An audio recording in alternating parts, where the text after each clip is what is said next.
Pensemos en un escenario médico por un segundo. Alguien llega a la sala de urgencias, quejándose de un dolor intenso en el pecho. Ajá, un infarto o algo así. Exacto. Asumimos que la forma en que el médico evalúa ese dolor es un proceso completamente objetivo, ¿no? Basado en síntomas, en la ciencia. Pero la evidencia demuestra que el nivel de urgencia y el tratamiento que te asignan cambian drásticamente dependiendo del género o la raza del paciente. Wow, sí, los sesgos médicos son un área de estudio enorme. Totalmente. Y es que el cerebro humano está diseñado de forma natural para categorizar el mundo. O sea, es un mecanismo de supervivencia pura y dura. Agrupar la información nos ahorra energía calórica. Claro, el cerebro agrupa por pura eficiencia biológica. Sí, pero, y aquí está el detalle, los valores, las suposiciones y los prejuicios letales que asignamos a esas categorías no vienen en nuestro código genético, son aprendidos. Esa distinción es el cimiento de todo este problema, o sea, de todo lo que vamos a hablar. El cerebro categoriza, sí, pero discrimina por aprendizaje cultural. Y el objetivo de nuestra inmersión profunda de hoy no es simplemente señalar que la discriminación laboral existe. Creo que eso ya lo sabemos. El propósito es conectar los puntos estructurales. Vamos a examinar los engranes invisibles que hacen que este fenómeno persista y, digamos, se adapte a pesar de décadas de legislación y supuestas buenas intenciones corporativas. Ok, vamos a desempacar esto. Hoy tenemos sobre la mesa una pila inmensa de investigaciones académicas. Hay de todo, desde informes exhaustivos de la Asociación Americana de Psicología hasta metaanálisis de recursos humanos que rastrean el comportamiento corporativo de las últimas 6 décadas. Es muchísima información. Muchísima. Y la misión de este análisis es diseccionar qué es realmente la discriminación laboral, cómo ha mutado a lo largo de la historia, los devastadores costos ocultos que genera en la salud y la economía, y lo más importante, qué estrategias de intervención realmente funcionan según la ciencia empírica. Pues, para empezar, si queremos entender cómo opera una oficina en la actualidad, la historia nos obliga a mirar primero cómo se construyeron sus cimientos. Claro, el contexto histórico. Exacto. Antes de la década de los 60, la discriminación no operaba en las sombras. Era el estándar operativo. Estaba codificada en la ley, era respaldada por el Estado y, exigida socialmente. Lo cual nos lleva a preguntarnos, ¿cómo se veía eso en la práctica diaria de una empresa? Porque hoy en día resulta impensable. O sea, ver un anuncio de trabajo que excluya abiertamente a un grupo entero. Sí. Hoy sería un escándalo, pero en Estados Unidos, por ejemplo, los documentos de la época muestran el impacto directo de las leyes de Jim Crow. Las leyes de segregación racial. Esas mismas. Y también la Ley de Exclusión China de 1882. Las empresas publicaban anuncios en los periódicos que especificaban literalmente la raza o el género requerido y prohibían por escrito a ciertas nacionalidades siquiera postularse. ¡Qué locura! Era un filtro de entrada institucionalizado y perfectamente legal. Y la demografía laboral sufrió sacudidas enormes por eventos globales. Un punto que siempre resalta en la literatura es la Segunda Guerra Mundial. Un parteaguas total. Totalmente. Durante el conflicto, la mano de obra masculina desapareció y las mujeres entraron a las fábricas, manteniendo la maquinaria económica a flote. Pero la pregunta es, ¿qué pasó con esa fuerza laboral femenina cuando el conflicto terminó y los hombres regresaron del frente? Pues el sistema reaccionó implementando lo que eufemísticamente llamaron políticas proteccionistas. Proteccionistas, claro, entre comillas. Muy entre comillas. Bajo el pretexto de salvaguardar la moralidad y la salud de las mujeres, se promulgaron regulaciones que restringían sus horas de trabajo, o de plano les prohibían rotundamente los turnos nocturnos. Y el mecanismo real detrás de esto era relegar a las mujeres a empleos de menor estatus y salario. Y exactamente, garantizando que los puestos lucrativos y de liderazgo quedaran reservados para los hombres blancos que regresaban. Se moldeó la demografía laboral a través de la excusa del cuidado. Luego vienen los movimientos de derechos civiles. A partir de los años 60, con la Ley de Derechos Civiles de 1964 en Estados Unidos, y más adelante en los 90, con la Ley de Estadounidenses con Discapacidades, pues esa discriminación descarada queda prohibida por mandato legal.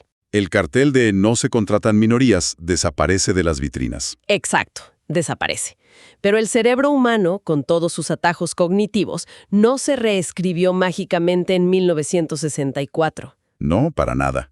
Las leyes eliminaron la manifestación explícita, pero dejaron intacta la infraestructura mental. Es como observar un virus que muta para sobrevivir a los antibióticos.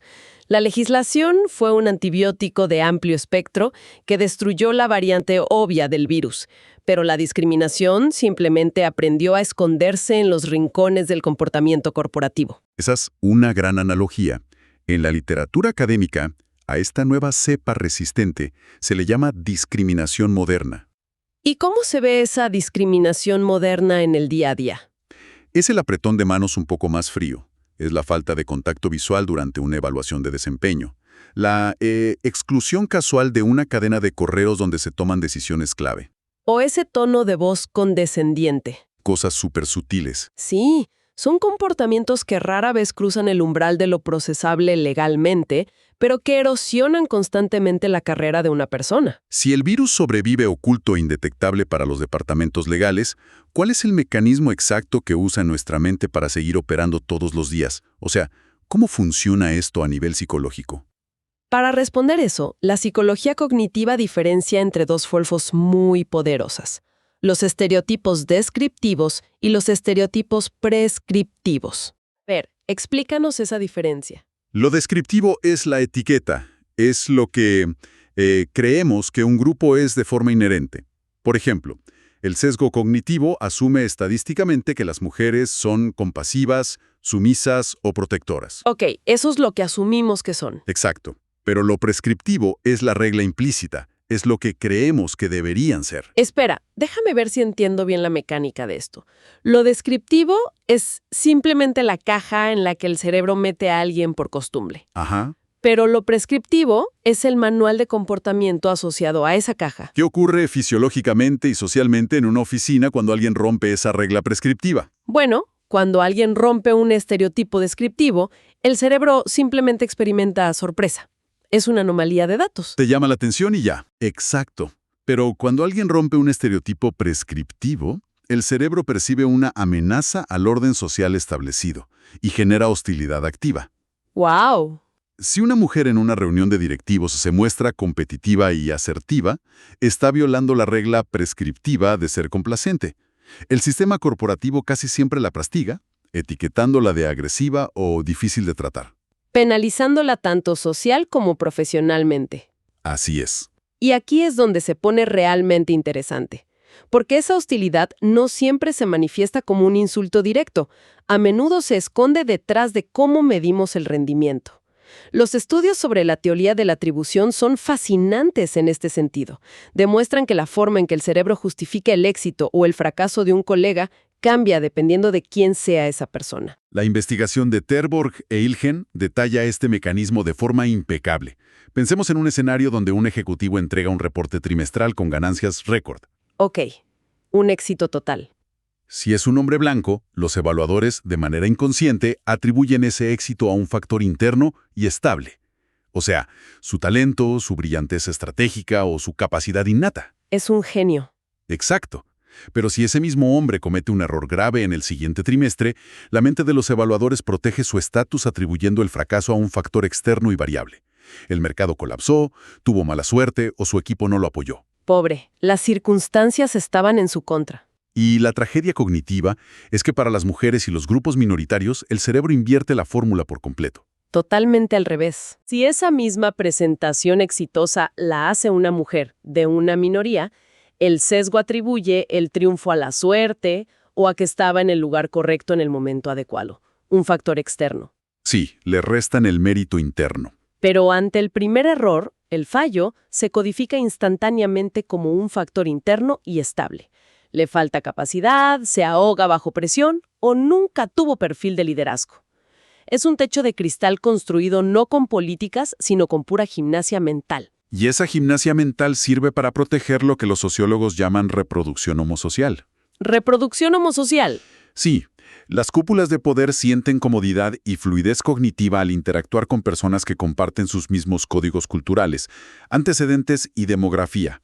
Por lo tanto, tienden a contratar, patrocinar y promover a quienes se parecen a ellos. Perpetuando culturas corporativas completamente monolíticas. Exactamente. Pero en la empresa moderna, la palabra sagrada es la meritocracia. Todo el mundo jura que los mejores talentos ascienden por puro mérito. Viendo cómo opera la reproducción homosocial y la teoría de la atribución, parece que la ilusión de la meritocracia es, pues, el escudo perfecto. Es la coartada ideal. Permite a las personas en el poder justificar la contratación de clones exactos de sí mismos, argumentando que simplemente eran los más calificados, sin tener que examinar jamás la inclinación de la cancha. La meritocracia parte de la premisa de un terreno de juego completamente nivelado. Sin embargo, los datos demuestran que las reglas de evaluación cambian en tiempo real. Y esto se vuelve aún más complejo y doloroso cuando introducimos los estudios sobre discriminación por discapacidad. Sí, ese es otro ángulo crítico. La investigación de Chan y sus colegas sobre denuncias laborales introduce la distinción entre discapacidades percibidas como controlables versus incontrolables. Profundicemos en cómo el cerebro humano juzga esa diferencia, porque expone una falla moral muy profunda en cómo otorgamos empatía. A ver, cuando un empleador interactúa con alguien que tiene una discapacidad percibida como incontrolable, digamos ceguera, una lesión de médula espinal o cáncer, la respuesta general es la empatía. Claro, el razonamiento es que la condición es fortuita, una tragedia biológica sin culpa. Exacto.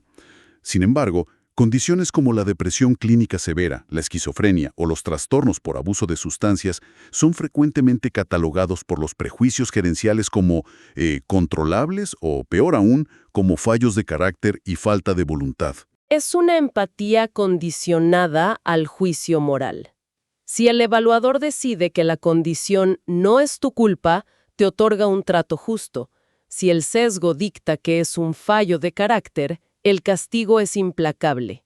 Y las fuentes muestran que este último grupo experimenta tasas abrumadoramente mayores de despidos injustificados y acoso sistemático. Ahora, al observar todas estas estructuras invisibles operando día a día, surge la pregunta sobre el impacto real. No estamos hablando simplemente de fricciones interpersonales o de malos entendidos de oficina. En absoluto. La Asociación Americana de Psicología clasifica la discriminación no como un problema de recursos humanos, sino como una crisis grave de salud pública. ¡Wow! Una crisis de salud pública. Sí. Cuando un cerebro percibe que está siendo discriminado, el eje hipotalámico pituitario adrenal se activa, inundando el cuerpo con cortisol, que es la hormona del estrés. Es la misma respuesta fisiológica de lucha o huida que tendríamos ante un depredador. Pero sostenida durante 8 horas al día, 5 días a la semana. Exactamente. Te está comiendo por dentro. Podríamos compararlo con sufrir la muerte por 1000 cortes de papel. Un solo corte, o sea, un comentario pasivo-agresivo sobre el origen de alguien, o ser ignorado sistemáticamente en las juntas, puede parecer trivial e inofensivo de forma aislada. Sí, te dicen, ay, no exageres. Claro, pero recibir cientos de esos cortes a lo largo del tiempo mantiene el sistema nervioso en un estado de alarma perpetuo. Las glándulas suprarrenales no descansan, y esa toxicidad crónica termina carcomiendo el cuerpo. Y los datos respaldan exactamente esa analogía. La exposición a esta microhostilidad constante provoca un aumento estadísticamente significativo en conductas de riesgo compensatorias. Como el consumo elevado de alcohol o tabaco. Sí, y destruye la arquitectura del sueño. El cuerpo literalmente pierde su capacidad de regeneración celular durante la noche. El estudio longitudinal sobre discriminación por edad, enfocado en trabajadoras mayores, es escalofriante al respecto. Es durísimo. Los investigadores descubrieron que el impacto en la salud mental, como los picos de ansiedad y depresión, se registra casi de inmediato tras los eventos de discriminación.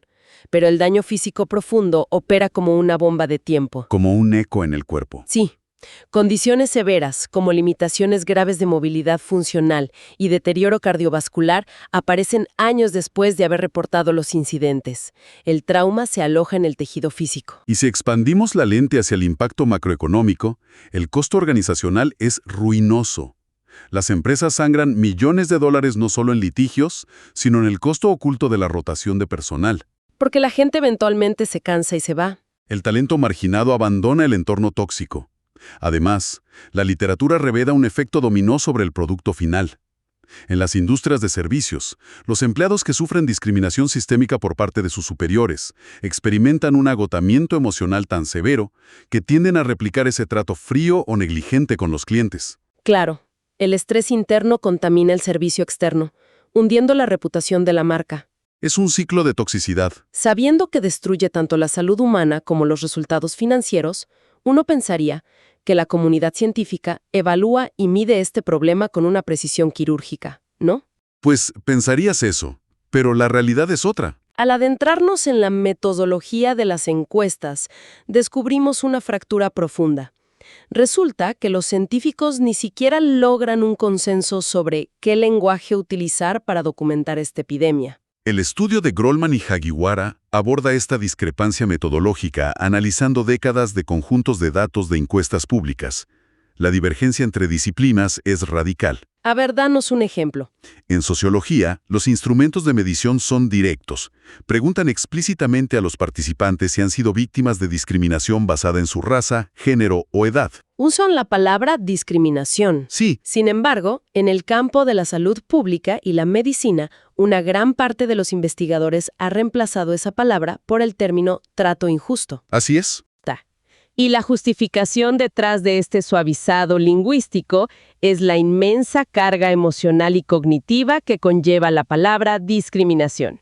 Lo fascinante aquí es que una decisión metodológica aparentemente menor altera la comprensión global de un fenómeno. Los investigadores de salud defienden el cambio argumentando que la palabra discriminación introduce ruido en los datos. ¿Ruido? ¿En qué sentido? Por un lado, advierten que ciertos individuos podrían sobrereportar incidentes para validar la narrativa histórica de opresión de su comunidad. Ok, eso por un lado. Por otro lado, y esto es fundamental, se teme un subreporte masivo. Que la gente lo oculte. Sí.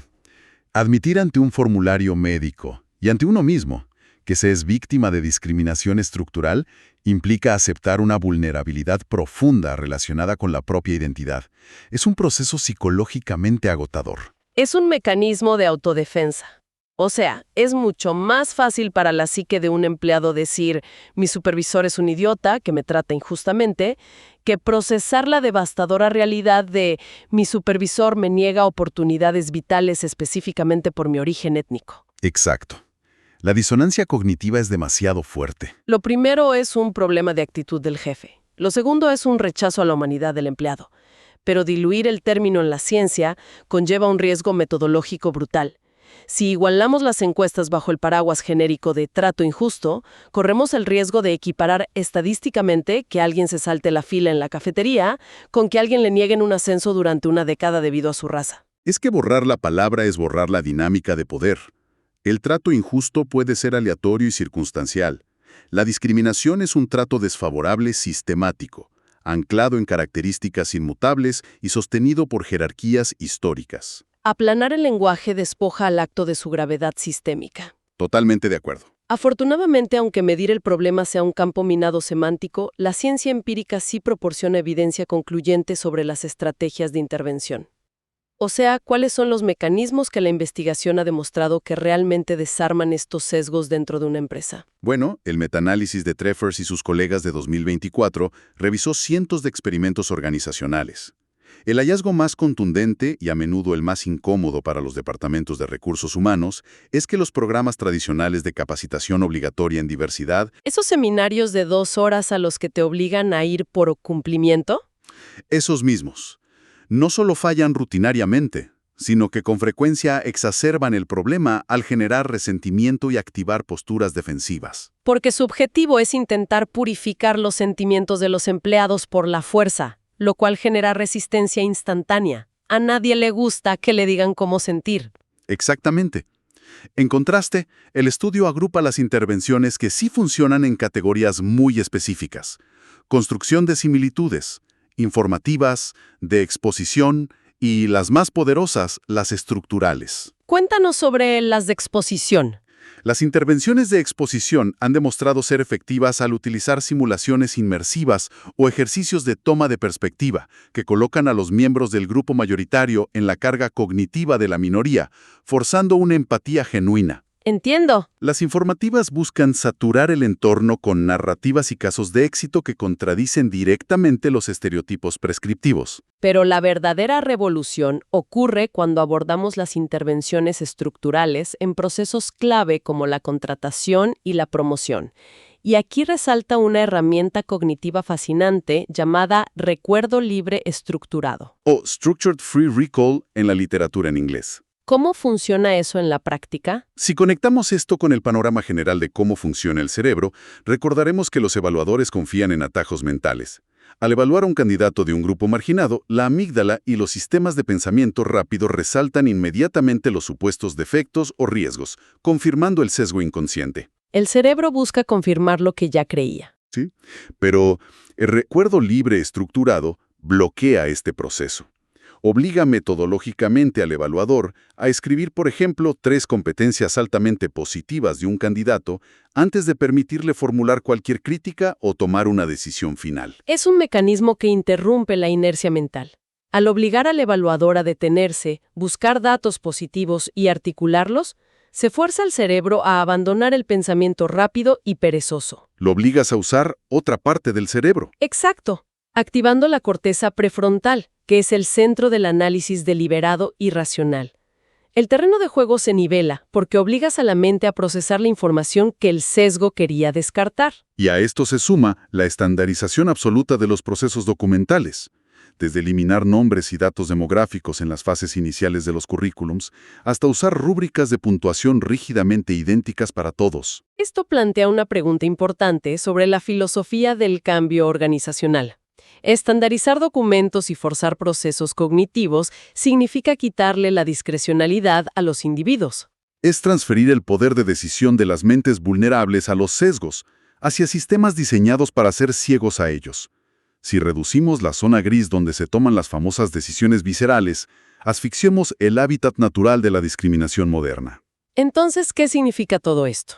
La conclusión más reveladora es que la vía para erradicar la discriminación laboral no pasa por intentar extirpar mágicamente siglos de prejuicios del corazón humano. Esperar a que la humanidad se deshaga por sí sola de sus atajos cognitivos es una estrategia destinada al fracaso. Totalmente. La solución comprobada radica en la arquitectura del sistema. Es diseñar metodologías de evaluación y contratación que asuman desde el día cero que los humanos somos defectuosos y parciales. Es construir barandas de seguridad que fuercen la equidad en el comportamiento, sabiendo que, con el tiempo, las actitudes internas terminarán alineándose con esos comportamientos justos. Bueno, para recapitular, hemos trazado una línea directa desde las prohibiciones explícitas y legisladas del pasado, observando cómo la mente humana adaptó esos prejuicios en estereotipos invisibles pero letales. Mencionamos la teoría de la atribución y la reproducción homosocial. Sí, hemos detallado cómo esa carga cognitiva se traduce en un desgaste fisiológico real y en pérdidas económicas sistémicas. Y, finalmente, hemos visto que la cura no es moral, sino estructural y metodológica. Para quienes nos escuchan, es una información que actúa como una lente nueva. A partir de mañana, al observar las dinámicas de cualquier espacio de trabajo, se vuelve posible identificar estas fuerzas invisibles en juego. Ya puedes ponerle nombre a lo que pasa. Exacto. Se puede distinguir entre un conflicto personal aislado y un problema de reproducción homosocial operando bajo la excusa del mérito. Reconocer estas mecánicas otorga la capacidad de auditar los procesos y exigir estructuras que no sean simples réplicas de los prejuicios históricos. El análisis crítico de estas estructuras es el primer paso indispensable para desmantelarlas. Entender el porqué fisiológico y psicológico transforma a cualquier profesional en un observador capaz de interrumpir el ciclo del sesgo en su entorno inmediato. Para cerrar esta inmersión profunda, es vital plantear un dilema que la tecnología pronto nos obligará a resolver. Hemos analizado exhaustivamente cómo el cerebro biológico categoriza para sobrevivir y cómo nuestras instituciones heredaron y automatizaron esos prejuicios aprendidos. Hoy, nos encontramos en la antesala de delegar nuestras decisiones corporativas y de contratación a modelos de inteligencia artificial. Un tema que da para otro análisis completo. Sin duda. Pensemos en un lugar de trabajo donde la evaluación del desempeño y el reclutamiento sean diseñados desde cero por una IA a la que se le prohíbe explícitamente procesar variables de raza, género o edad. ¿Qué pasaría en ese escenario? Exacto.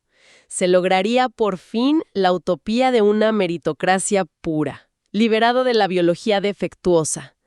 O, al alimentarse de nuestros historiales corporativos, la IA detectaría las correlaciones de nuestro pasado sesgado e inventaría formas completamente nuevas, abstractas y matemáticamente indetectables de marginación.